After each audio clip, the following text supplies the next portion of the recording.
howdy all, grab yourself a beer, it's time for some Path of Exile discussion. Patch 3.17 overhauled the Atlas of Worlds completely. However, one thing that was true before 3.17 remains very true today, and that is that completing the bonus objectives on as many maps as possible will give you a big head start to your exploration through the Atlas, and also your access to the Atlas passive tree system. What you're going to want to do is run maps just normally until you've got a fair number of them done.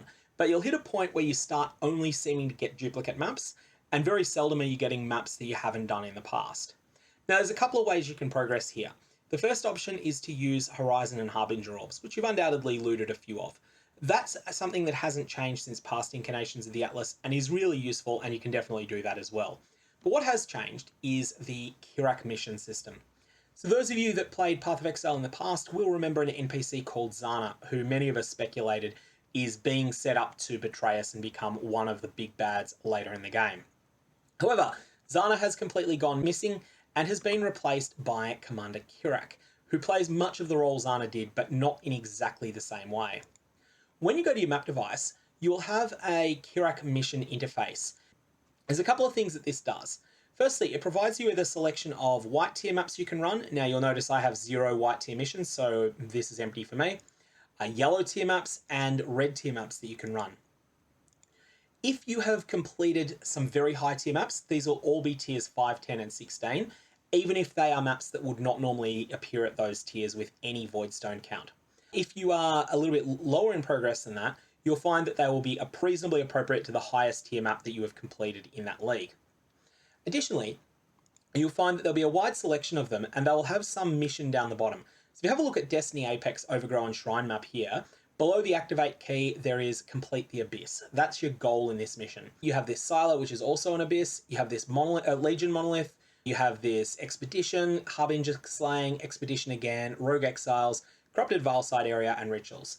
These will occasionally change, but you can also change them all at once by the use of a scouting report, which we'll get to in a second. Then we have red tier maps. And something that's important to say is that you will get unique maps here. Sometimes this can include quite rare unique maps that you're having a lot of trouble getting from other sources. And this is especially important if you're playing in solo self-found, where you might not otherwise be able to find them. So you can run these, and completing the rituals is definitely something that's worth your while doing. There is also one other thing that Kirac will do though. Every time you initiate one of his missions, and let's just demonstrate this. Let's go to his store first.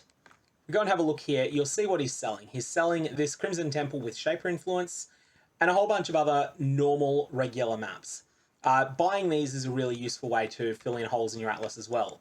But this shop will be completely re-rolled the instant that I activate one of these maps. And so let's say that I was going to want to start, let's just use up my last yellow tier map, just so that we can do that. We'll use it on an expedition.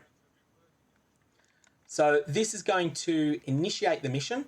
That map is there, so I can go and do that Dark Forest map as normal. But now Commander Kirac's shop will change. And here we've got area is influenced by the Elder, so that will have Elder influence monsters in it. And I could buy that if I wanted to. I'm not going to for 8 Chaos, but it's an option. And then if we roll over these, we'll just have a look and see if anything is special. Nothing is this time, but sometimes there will be maps that have really special implicits on them. Some of the special implicits I've seen have been maps that have been up to 60% Delirious. I have seen maps that have had Harbingers as an implicit. I've seen maps that have all sorts of other implicits, like contains 10 Rogue Exiles is another one that I've seen. So let's just quickly run this Dark Forest and we'll speed this up in the video. One thing that's important to say is that these missions will not respect your Atlas. They will respect Kirac's Atlas, who has no points allocated on his. Anyways, that's a really useful way to get your Atlas complete. But there's more to it, the system.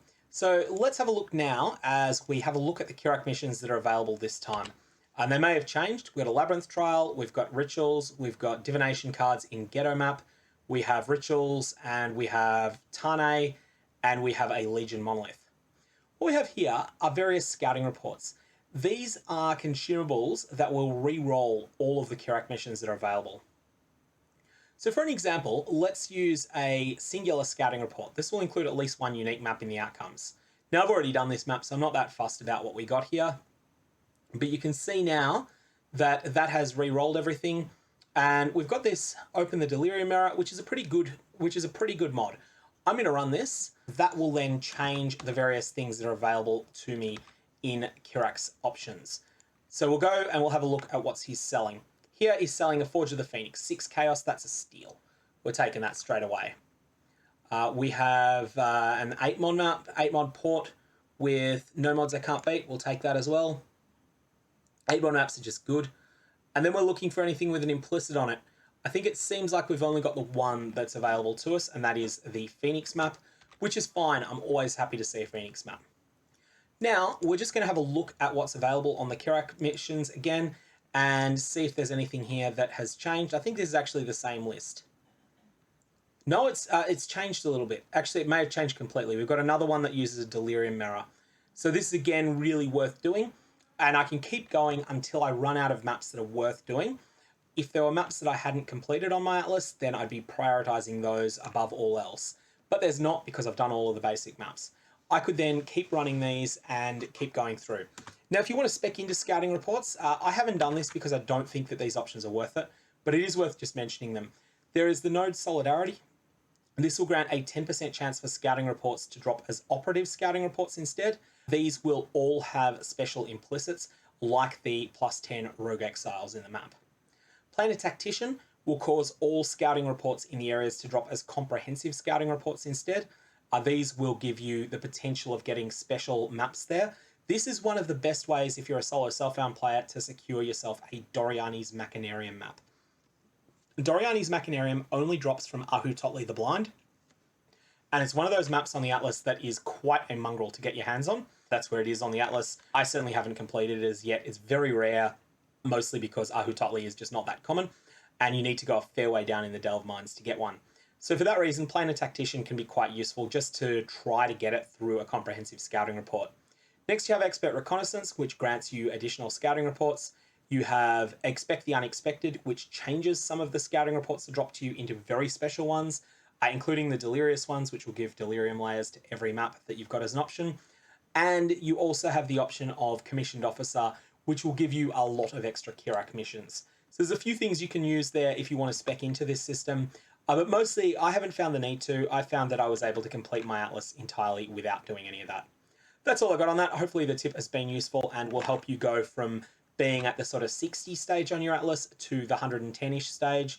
And then after that, it's a longer hunt to get those last unique maps that you need. That's all I've got. May your Varlobs have interesting results.